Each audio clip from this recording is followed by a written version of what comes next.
Bonjour, voici le modèle que je vais réaliser pour vous aujourd'hui et qui traite des bases de la peinture acrylique. J'utilise une toile coton 30-30 de la marque Créa par exemple et un mélange acrylique gris chaud et blanc que je démarre à droite de ma toile, légèrement dilué, pas trop d'eau. Lorsque je vais arriver au milieu, je vais rajouter un tout petit peu de noir. Cette peinture noire doit être fondue dans le mélange gris chaud et blanc. Et je vais en rajouter un petit peu plus à ma gauche et je reviens légèrement vers le centre. Un petit coup de sèche-cheveux pour accélérer le séchage et je vais transférer le motif à l'aide d'un papier transfert.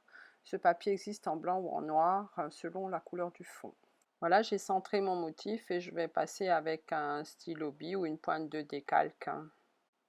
Le motif est maintenant reproduit et on va pouvoir travailler avec le couteau. Le couteau, on va utiliser le dessous ou la tranche. Pour les besoins du vase, ce sera le dessous et je prépare un mélange gris utilisant le noir et le gris chaud. Je vais commencer par la droite du vase en appliquant la couleur avec le couteau. Une petite astuce pour avoir un vase bien droit, utiliser du ruban adhésif en papier, genre marque Tesa. Pensez à bien appuyer pour que la couleur n'aille pas en dessous.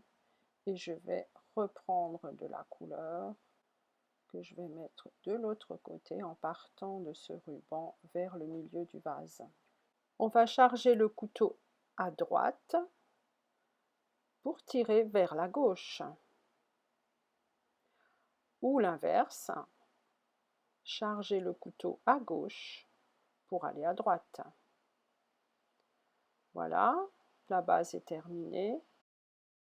Il faut rajouter de la lumière, c'est-à-dire un petit peu de blanc du côté droit, partie claire de la toile. Donc on va prendre du blanc à droite, on tire à gauche. Et la même chose pour l'autre côté, mais avec du noir. Je charge le noir à gauche de mon couteau et je vais tirer à droite pour l'ombre du vase. Voilà, nous allons maintenant retirer le ruban de masquage et vous remarquerez un bord bien droit. Pour la suite, nous allons utiliser un mélange dilué de noir avec de l'eau, 50-50 à peu près, bien mélangé, sans grumeaux, et je vais utiliser la tranche du couteau.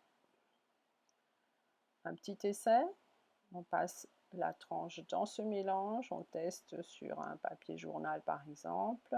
La ligne est bien nette et sans bavure. Je vais pouvoir commencer les tiges. Voilà, ces herbes sont très faciles à faire. Pensez juste à tirer vers le centre du vase. Pour la suite, je vais utiliser un pinceau rond de la marque Raphaël par exemple ou Ebony. Ces pinceaux synthétiques ont une sortie moyenne qui vont me permettre de faire les feuilles. Je charge le pinceau en le tournant sur lui-même, cela va me permettre de le remplir de couleurs et de le garder bien effilé. Puis je pique dans une pointe de blanc et on va poser ce pinceau, appuyer et soulever délicatement. On recommence, tourner le pinceau, piquer dans le blanc, on appuie, on soulève et on tire. On va passer à la partie couleur en utilisant une gamme Créa, Carmin et Vermillon ou Jossonia, Crimson, Alizarin et Naphthol Red Light pour les plus avancés. Un mélange rouge et noir pour intensifier le rouge foncé. On va partir de la couleur du milieu, donc un rouge moyen, pour faire la base de notre feuille. Ce rouge moyen va être étalé au milieu du pétale. Puis on va utiliser le rouge foncé du cœur vers le milieu du pétale. Nettoyer le pinceau et prendre le rouge clair, qui est le naphthol, qui va venir du bord du pétale extérieur vers le centre du pétale. Nous avons donc 3 couleurs qui doivent se mélanger entre elles. On va procéder de même pour les 4 pétales. Voilà pour le dernier. Il y a la partie claire toujours de l'extérieur vers l'intérieur. On va passer aux feuilles pointues, on charge en rouge, on pose, on appuie et on soulève. Voilà, l'ensemble des feuilles est terminé. Je vais rajouter un petit peu de lumière sur les feuilles en pointe. Rajoutons un peu de naphthol ou de vermillon sur le haut. Regardons l'ensemble s'il est bien équilibré. On peut rajouter un petit peu d'ombre, un petit peu de lumière si besoin. Un petit peu de rouge clair sur le haut d'un pétale pour illuminer l'ensemble. Voire une petite pointe d'orangé pour amener encore plus de lumière. Voilà, je vais rajouter quelques petits boutons, un petit pétale de ci, de là, un petit peu de lumière. On va faire le cœur de la fleur. On charge le pinceau en noir et on tamponne. On tapote, on fait un petit U, forme de U dans le bas du cœur. Puis sans rincer le pinceau, en prenant directement du blanc, on pose délicatement des petits points blancs dans le haut.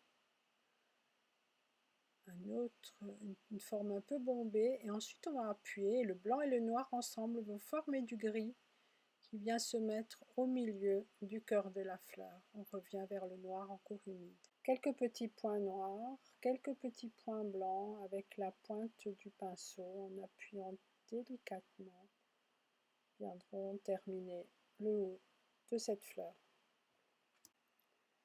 Voilà, nous allons rajouter une petite grappe de fleurs blanches ou noires pour égayer l'ensemble. Passons à la partie décorative de ce motif en utilisant la mixion de PBO. C'est une colle pour feuilles d'or qu'on va tout simplement appliquer. Elle est blanche et elle va devenir transparente en séchant. On va la laisser sécher toute seule, sans sèche-cheveux, naturellement. Quelques petits points sur le cœur, quelques petites volutes. Une autre partie décorative de mes toiles, c'est les pochoirs. Je me suis pris de passion pour cette technique. On peut évidemment faire les pochoirs avant de décalquer le motif ou avant de peindre le motif. Là, j'ai préféré laisser le choix et me dire, allez, je vais rajouter un petit motif de brique, pourquoi pas. Un petit motif de bulle aussi, très très intéressant. Regardez l'effet en 2 couleurs. Premier, deuxième. On décale légèrement le pochoir de quelques millimètres, on fait des petites lunes et je vais utiliser le spray plus clair. L'effet waouh 3D est ainsi obtenu très très facilement. La colle a maintenant séché, on va pouvoir appliquer les feuilles d'or, d'argent ou de cuivre.